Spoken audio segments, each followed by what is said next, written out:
when I found out about what I now know as New Age, I was like, I finally found my way. Like, I finally found my truth. And then God started revealing to me all these things. And then I was like, "Ooh, hold up. I didn't know I was doing that. I didn't know I was doing demonic things." God has been showing me how he has just been a shield in my life that just never let me fall into things. And so this video is another testimony of that. This past weekend, I went to a family party, and I was talking to two of my family members, and they are into the whole new age. They were telling me what they were doing, and I was like, that's demonic. And they would laugh and be like, but why? You're not telling me why it's demonic. Like, why? I mean, just tell me why, because you're not making any sense. That conversation was just heavy on my mind. Like, wait, hold up.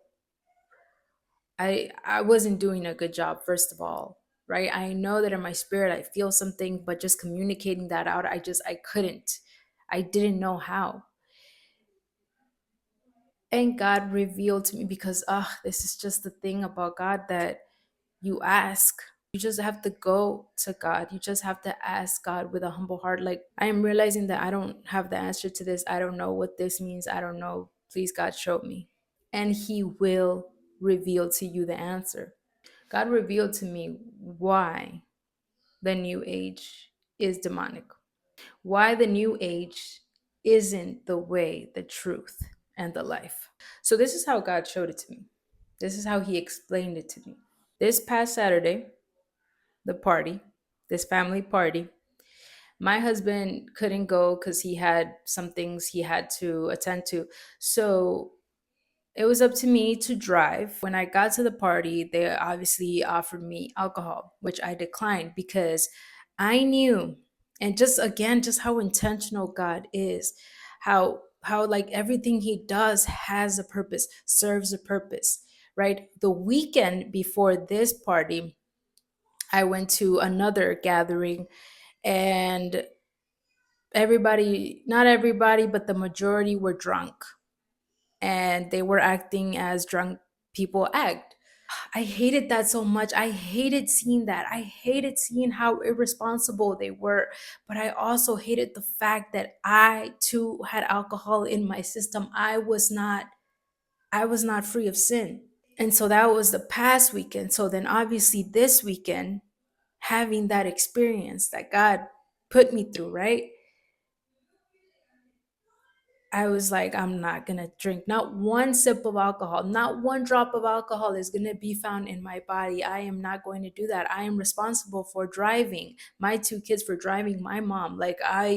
There is no, like, I'm completely responsible, and I am not going to open the door to alcohol. I am not going to let not one drop of alcohol inside my body, because God showed me what alcohol does to you. How many of us have drank alcohol and we didn't get buzzed, we didn't get drunk, like it was literally like one glass, and we were able to stop from there. We were able to, like, no, you know what, I'm feeling it, I'm not gonna do it anymore, no, I'm good, no, I don't want any more. Like, we were able to do that. But also, how many other times has it been where we weren't able to do that, where we've literally gone blacked out drunk, or we've drove drunk, or we've just, I don't really remember doing that. I did that. I said that. I don't remember none of that. Basically, once you open the door to alcohol, once one drop of alcohol, one taste, one glass, one shot enters your body,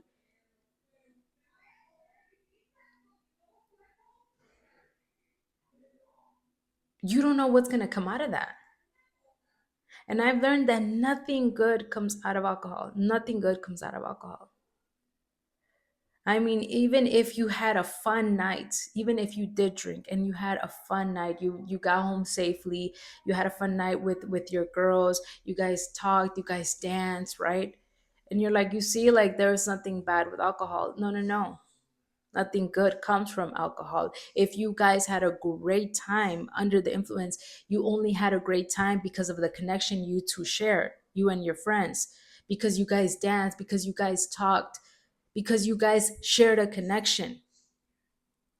But that had nothing to do with alcohol. That had nothing to do with alcohol. I don't know if you're in the same season, but that's just what God has put on my heart right now, that nothing good comes out of alcohol. And so, how does all this tie in back to the whole new age? Back when I was doing new age, I would meditate and I would put on those hertz, that meditation music.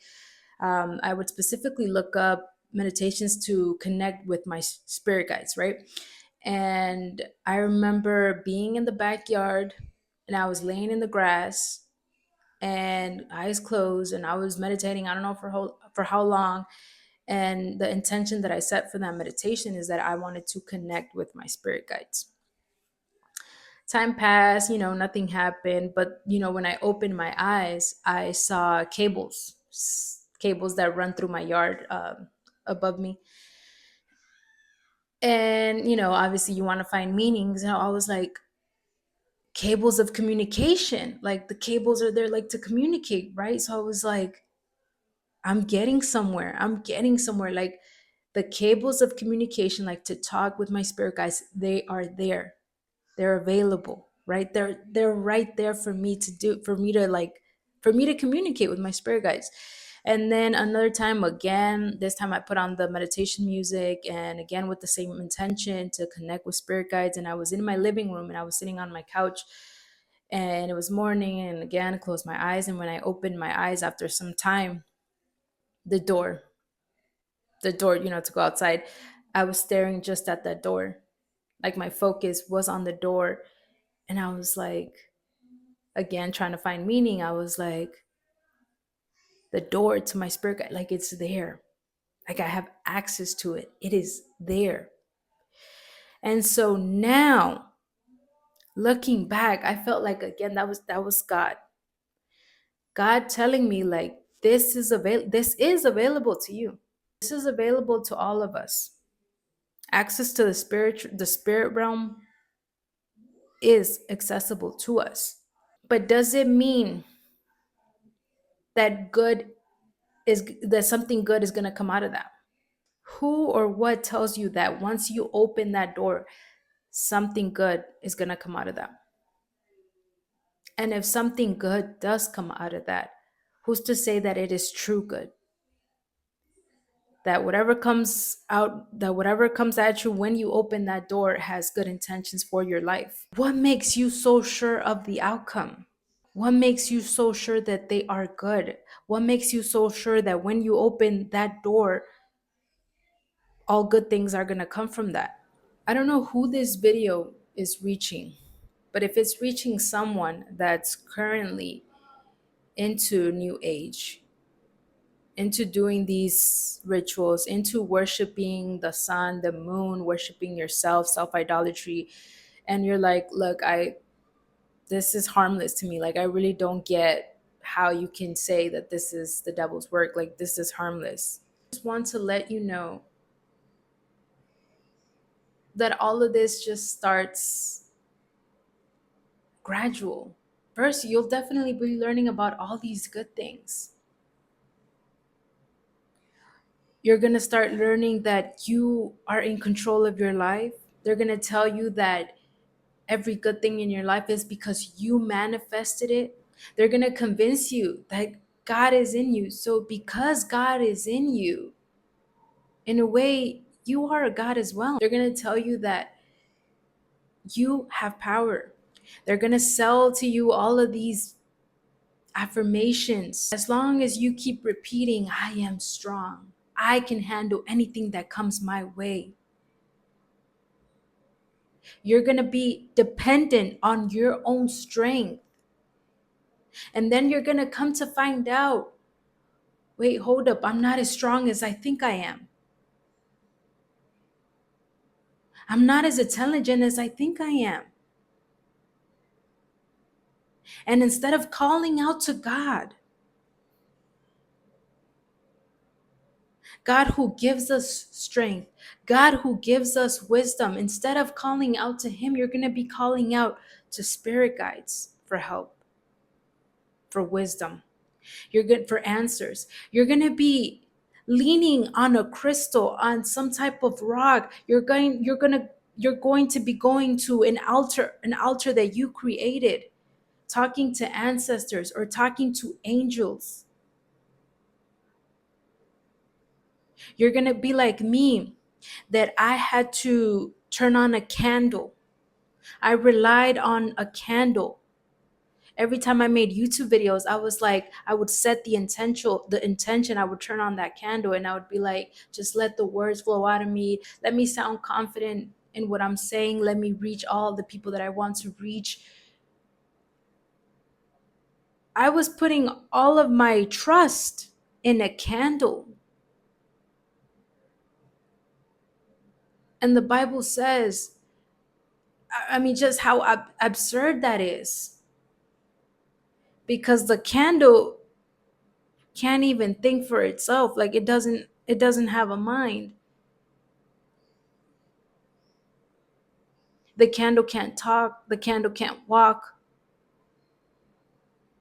the candle can't hear, the candle can't smell, the candle can't do what I can do. Yet all of my trust I am putting in this candle, all of my faith in this candle. So, yes, it's all going to start just great with all these affirmations of saying you are in control of your life. They are going to sell that to you and they're going to lure you in with that sweet talk. And you're going to fall in because for the longest, ever since you can remember, you've always felt not in control, pushed around, not liked by people, not favored by people, not chosen by people, just tossed around. And so now someone tells you, you're in control of your life. You can manifest anything. And so for someone that is weak, you accept it. I accepted it. I learned about it and I thought that was the way.